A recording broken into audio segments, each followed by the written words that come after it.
Hello, কি করছেন? এই তো আলুর জমি একটু তৈরি করতেছি। দেখতেছেন খুব কষ্ট করে আলু লাগাতে হয় আমাদের এলাকার, কেননা বিঘাকে বিঘা আমরা আলু লাগাতে পারি না। এই 2 কাঠা 4 কাঠা 5 কাঠা করে লাগাই। আলুর লাভ কেমন কি? আলুর চরম লাভ ভাই, এতটা লাভ হয় সেটা বলার ভাষা নেই। আচ্ছা, তো এখানে খায়া পরে সময় এরপরে কি কি কাজ করতে হবে? এই যে মনে করেন যে জমিটাতে ধান ছিল, আচ্ছা, ধানগুলো কেটে বাড়িতে নিয়ে গেছি, তারপরে জমিটা একবার পল্টাইয়া দিছি, দিয়ে শুকায় মাটি শুকায়া তারপরে মনে করেন যে ঢালা ছিঁচা দিছি, দেওয়ার পর মাটি আইতে কোপাচ্ছি। এখন মাটিটা কোপানো শেষ হয়ে গেলে আর একটা কোপান দিতে হবে, দিয়ে সার সুর দিয়ে আলুটা লাগাতে হবে। কাটাকে কতখানি সার ব্যবহার করেন? কাটাকে মোটামুটি 15 কেজি করে সার ব্যবহার করবো আপাতত। তারপর গাছ ওঠার পর দেখে শুনে যা লাগে আবার বান্দা দেওয়ার সময় দিব। কাটাকে আলুর বীজ কতখানি লাগবে? কাটাকে আলুর বীজ সর্বনিম্ন 10 কেজি যদি ছোট আলু লাগাই, আর হলিন্ডার লাগালে 15 কেজি করে লাগবে।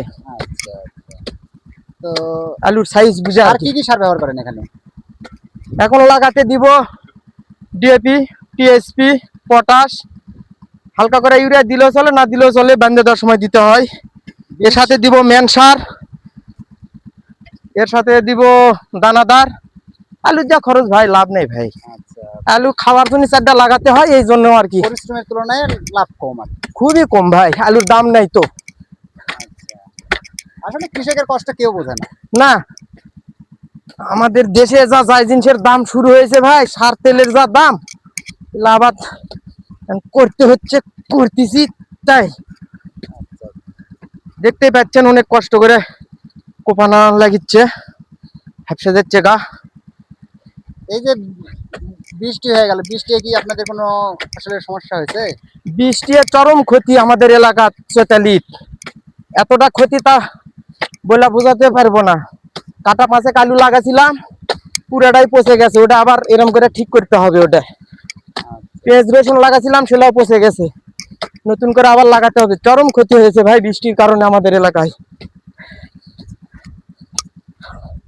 তো এখানে সার, জৈব সার ব্যবহার করবেন না? হ্যাঁ, জৈব সার কিছু দিব। এই গোটা বছর গরুর গোবর রাখা আছে, সেগুলো এনে কাটাকে 10 ভার করে দিব। তাছাড়া তো কারণ জৈব সার মাটির জীবন বলা হয়। মাটির উর্বরতা শক্তি বাড়ানোর জন্য ওটা দিতেই হবে।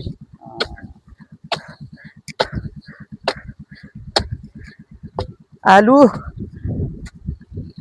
লাগান না ভাই, আলুর দাম নাই ভাই, অনেক কষ্ট আলু লাগানা। এভাবে কষ্ট করে আলু লাগানা লাভ হয়? কোনোতেই লাভ হয় না। অনেক সারের দাম বেড়ে গেছে, এখন সার পাওয়া যাচ্ছে না খুব একটা বেশি। খুব ঝামেলার মধ্যে দিয়ে কৃষকেরা আলু লাগাচ্ছে এবছর। সার পাওয়া যাচ্ছে না, তাহলে আপনার সরকারের প্রতি আহ্বান কি? সরকারের প্রতি একটু আহ্বান, আপনারা একটু নজর দিবেন কৃষকদের প্রতি, আর যে ডিলার প্রতি আপনাদের যেগুলো দেওয়া আছে সেদিকে একটু নজরদারি করবেন, যেন সাধারণ কৃষক আমরা যেন ভালোভাবে সারটার পাই। সামনে ইরির মৌসুম আসতেছে, অনেক সার লাগে আমাদের এই এলাকার, কারণ আমাদের এলাকার ধানটা বেশি হয়।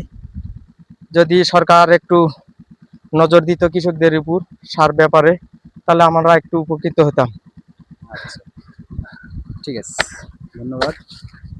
তো বন্ধুরা, যদি ভিডিওটি ভালো লাগে চ্যানেলটি সাবস্ক্রাইব করে পাশে থাকবেন আরও ভিডিও পাওয়ার জন্য। আর আরও নতুন নতুন ভালো ভালো ভিডিও যেন করতে পারি, উৎসাহ দেওয়ার জন্য অবশ্যই চ্যানেলে ভিডিওতে অবশ্যই কমেন্ট করে উৎসাহ দিবেন, তাহলে ভিডিও করার আরও উৎসাহ পাবো। অবশ্যই পাশে থেকে উৎসাহ দিয়ে সহযোগিতা করবেন। ধন্যবাদ সবাইকে, ভালো থাকবেন, সুস্থ থাকবেন, খুদা হাফেজ।